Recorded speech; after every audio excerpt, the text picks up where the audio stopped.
Fala galera, beleza? Começando mais um vídeo aqui no canal Abel Invest, rapaziada. Hoje dia 10 de março de 2025.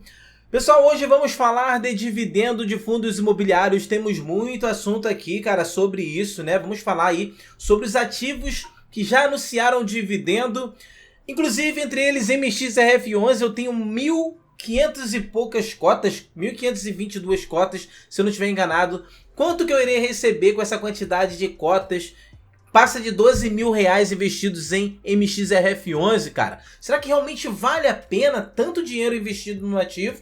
E quanto que ele gera por mês pra gente, né? Vou mostrar outros ativos também da carteira que já anunciaram dividendo. E vou te mostrar, se você não sabe, como que eu sei, Abel, eu consigo acompanhar os dividendos. Quais ativos vão me pagar, onde eles vão me pagar, quando vão pagar. Vou mostrar para vocês como vocês conseguem se organizar em relação a dividendos.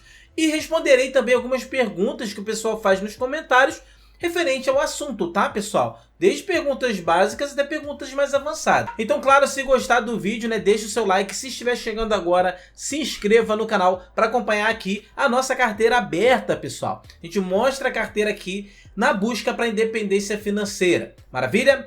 Bom, vamos começar então, sem muita delonga, né, mostrando aí os ativos que já anunciaram dividendo, né? Quanto que eu já tenho para receber, os que faltam anunciar. Mas como que eu sei, Abel, consigo descobrir aí, né, esses ativos que vão pagar dividendo para mim? Eu estou perdido. Comecei a investir agora, quero acompanhar ali os ativos que eu investi, quero saber quando e quanto que eu vou receber de dividendo. Você pode usar o próprio Investidor 10, tá, pessoal? Ele é muito completo, essa aba aqui de proventos, né? Ele mostra em detalhes aqui todo o histórico de dividendos, os ativos que vão pagar, né? A data que eles vão pagar, quanto eles vão pagar. Então só por aqui você já consegue aí, né, ter uma base interessante sobre os seus dividendos, né? Mas eu uso um aplicativo também exclusivo, que ele é focado somente em proventos, né? O Investidor 10 a gente tem todas as opções que a gente quer aqui, tá, pessoal? Ele é super completo e esse aplicativo aqui você também pode usar, né, junto com o Investidor 10. Porém, ele é focado somente em dividendo. Não dá para você colocar sua carteira aqui, acompanhar sua carteira de investimentos, tá? Esse aplicativo é o Renda FI, pessoal, que é esse aqui, tá? Então, busca lá Renda FI, baixa o aplicativo, tá? E você faz o seguinte, como é que você faz aqui, ó? Você vai vir aqui na abinha carteira, quando você baixar não vai ter nada, vem nessa abinha aqui carteira, e você vai adicionar aqui, ó, simplesmente o código do fundo imobiliário que você quer, tá? E a quantidade de cotas que você tem. Só isso. Não precisa colocar custo médio, tá? Quanto que você gastou para comprar, nada disso. Só a quantidade de cotas e pronto. É só você usar o aplicativo, tá, pessoal? Vai adicionando seus ativos aqui e ele simplesmente vai te mostrar, tá, quanto que você vai receber pela quantidade de cotas que você tem, né? E quando você vai receber, né? Por exemplo, PVBI11 eu vou receber amanhã, ó, R$ 93,50. Então eu já sei que amanhã eu tenho dinheiro para receber de provento. Então, quando ele cai na minha conta, eu já separo esse valor para lá na frente eu reinvestir. E para acompanhar é muito simples, né? Aqui, pessoal, tem a cor, né? Tá amarelinho assim, é porque ele ainda vai pagar. Quando ele estiver verdinho, é porque ele já pagou, certo? Mostra o dia que vai pagar, por exemplo. PVBI11 vai pagar amanhã R$ 93,50. Então, eu sei que esse valor vai cair lá na minha carteira, né? Na minha conta da Nubank, que é de dividendo. Então, eu já separo esse valor para reinvestir. Bom, aqui vocês podem ver que eu já tenho R$ 1.130,29 para receber de dividendo, né? Ah, Abel, então é só isso que você vai receber esse mês? Não, por quê? Ainda tem ativos aqui que não anunciaram, tá? Então, quando todos esses ativos aqui anunciarem, esse valor vai mudar completamente, até porque esse mês tem ações pagadoras de dividendo também. Então, tende a ser um mês bom para dividendos, certo? Vamos aqui no MXRF11 para a gente ver, pessoal. Olha só, MXRF11, 1.522 cotas, vai pagar 9 centavos por cota, né? E a data do pagamento é dia 18 de março. Vou receber com 1.522 cotas, R$ 136,98, né? Tenho ali mais de 13 mil reais investidos no MXRF11, uma média de 13 mil. E aí, tá bom? Tá ruim? Praticamente aí, né, pessoal? 1%, né? Então tá bom, para mim tá tranquilo, tá muito bom o MXRF11. E esse dividendo aqui de 9 centavos? É uma surpresa? Pagou menos? Pagou mais? Como que eu sei aqui se ele está entregando dividendo ok ou se está pagando menos? Você pode olhar o histórico. Então você vem aqui, né, por exemplo, eu olhei o MXRF11, você pode olhar qualquer ativo aqui. Aí você vai no Investidor 10, entra na abinha do ativo, né? E olha lá o histórico, pessoal. Vai lá no histórico, é sempre bom você fazer isso. Para quê? Para você saber se o ativo está pagando dividendo extra, se está dentro da média ou está pagando menos, né? Qual a importância disso? Quando ele está pagando menos, o ativo tende a cair. Por exemplo, se o MXRF11 entrega um dividendo de 7 centavos, 6 centavos, pode ficar atento aí, porque a cota dele vai cair e pode abrir uma oportunidade para você comprar. A cotação do ativo, ela está ligada ali, muito ligada ao preço do dividendo que ele paga. Quando ele entrega um dividendo menor, normalmente muitas pessoas acabam vendendo. Então isso abre a oportunidade para você comprar barato. Então isso aí, cara, é meio que uma dicasinha aí, né, para você ficar atento se você quer comprar um ativo pagando menos. Se ele pagou um dividendo menor, você tem uma oportunidade ali. Ó, os últimos 12 meses, ele pagou entre 10 e 9 centavos, tá? Então ele vem entregando aí um dividendo dentro da média sem muita surpresa. E você achou o quê? 13 mil reais investidos no MXRF11 para receber 136 reais de dividendo. Valeu a pena ou não valeu? Bom, pessoal, agora eu quero aqui, né, ler algumas perguntas importantes que vocês fazem, certo? A primeira pergunta aqui é o seguinte: Abel, o que são esses dividendos dos fundos imobiliários? Como que eles funcionam? Bom, a gente chama de dividendo, é uma pergunta muito inteligente, só que a palavra correta não é dividendo, tá? Quando a gente fala de fundo imobiliário, o correto seria dizer proventos, não é? Mas como o pessoal está mais acostumado, né, a ouvir dividendos, a gente acaba falando de dividendo. A verdade é que com fundos imobiliários você não recebe dividendo, você recebe proventos, ok? E por quê, Abel? Porque você recebe dinheiro de aluguéis, tá? E de juros. Por exemplo, fundo de papel, ele empresta dinheiro, você recebe ali o lucro desses juros que ele vai receber, ok? E o fundo de tijolo, ele tem imóveis, né? E você recebe ali parte desse aluguel. Por isso, são proventos, tá? Então, todo fundo imobiliário paga provento. E normalmente você recebe por mês.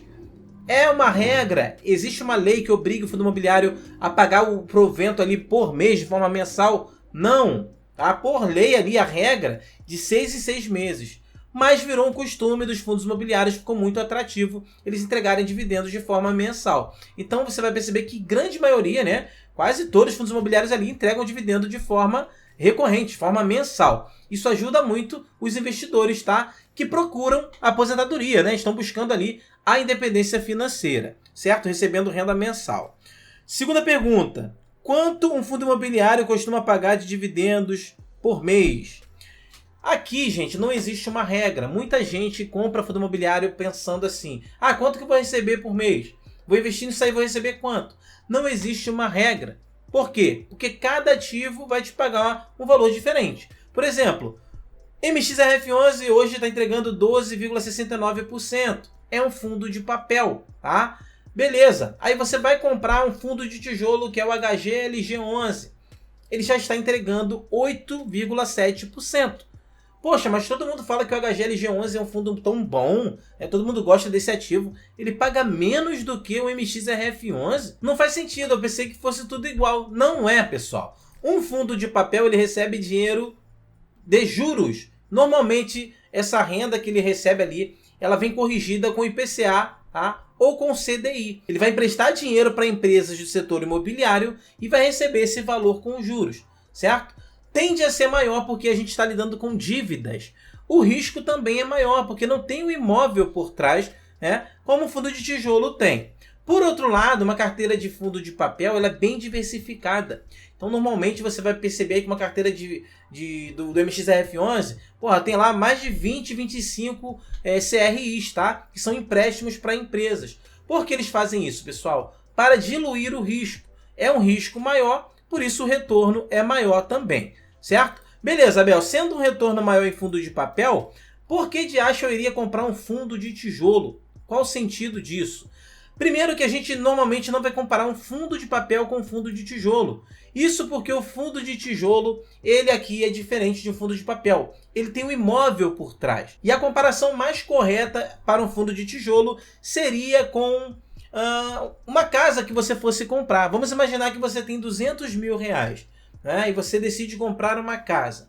Eu tenho 200 mil reais, decido comprar cotas do HGLG11, certo? Aí você vai fazer essa comparação, tá? Dois imóveis que você vai receber aluguel. Tirando essa parte que o HGLG11 tem diversos imóveis, tem uma gestão, tem inquilinos que eu, com uma casa de 200 mil reais, não teria, ok? Tirando tudo isso, eu vou olhar para o retorno ali. Quanto que eu receberia investindo 200 mil reais em uma casa de aluguel? Será que passaria de mais de 8% ao ano? Livre, líquido, para eu pegar esse dinheiro, usar, fazer o que eu quiser? Será que eu teria esse retorno? Então essa seria a comparação quando a gente fala de um fundo de tijolo. É você comparar com o imóvel que você investiria, certo? Outro ponto importante é que, por serem imóveis, né, nós temos a questão da valorização do imóvel também no longo prazo. Quando você compra uma casa, ela tende a valorizar, né? O shopping, o galpão logístico, o prédio que um fundo imobiliário é dono, ele também tende a valorizar no passar do tempo, não é verdade? Além disso, também os aluguéis são corrigidos. Então aqui que tem um ponto de atenção, quando a gente fala dos juros real. Quando você recebe um dividendo aqui de um fundo de papel e você pensa que todo esse retorno aqui você pode usar, fazer o que quiser, esse dinheiro aqui já é para lucro total. Você tem que entender que aqui você tem que devolver ali a correção monetária. Se você não reinvestir uma boa parte, pelo menos a inflação, no passar do tempo, o seu poder de compra ele vai cair absurdamente. Porque ele não tem o imóvel valorizando, não tem o aluguel reajustando. Você já está recebendo toda a inflação na sua mão. Por isso que você tem um juros maior aqui, tá? Agora, se você pega, por exemplo, e tira a inflação daqui, você percebe que muitas vezes esse retorno pode ser até menor do que um de um fundo de tijolo. Vamos para a próxima pergunta aqui. Os dividendos dos fundos imobiliários são isentos de imposto de renda, mesmo se eu reinvestir o valor? Sim. O dividendo que você recebe do fundo imobiliário ele é isento de imposto de renda. Você reinvestindo, você comprando alguma coisa, você pegando seu dinheiro de lá comprar, pagar uma conta de luz, fez compra para sua casa, esse dividendo ele é isento de imposto de renda, tá? Não precisa se preocupar com isso. Vou reinvestir o dinheiro. Sem problema, efeito bola de neve. Recebeu todo o dividendo, compra mais cotas, vai receber um dividendo maior, compra mais cotas e assim sucessivamente. É o que a gente tem feito aqui. Bom, vamos aqui para a última pergunta. O pagamento de dividendos altos agora pode comprometer o desempenho do fundo no longo prazo? Essa é uma pergunta mais avançada. E o que seria esse pagamento de dividendo alto agora? Vamos entrar aqui, por exemplo, no TRX F11, né? O que seria um pagamento alto? Aqui, normalmente, os fundos imobiliários eles fazem um pagamento extra. Olha só. Por exemplo, ele vende um imóvel, ele guardou uns juros interessantes por 6 meses, às vezes te entrega no 6º mês. E pode acontecer aqui alguns picos, né, na entrega de dividendo, que é natural. Normalmente, você vai perceber que tem um padrão de 6 em 6 meses, ó. Você tem um pico de dividendos aqui, porque no 6º mês ele tem que te entregar 95% do lucro. Tá? No 6º mês ele tem que te entregar isso ali, certo? Mas às vezes ele vende um imóvel e te entrega um dividendo extra. Quando que a gente tem um problema? Isso aqui é super normal, não tem problema algum aqui. O problema é quando, por exemplo, um fundo imobiliário começa a vender os imóveis, né? E não repõe, só vende os imóveis para entregar dividendo alto ali.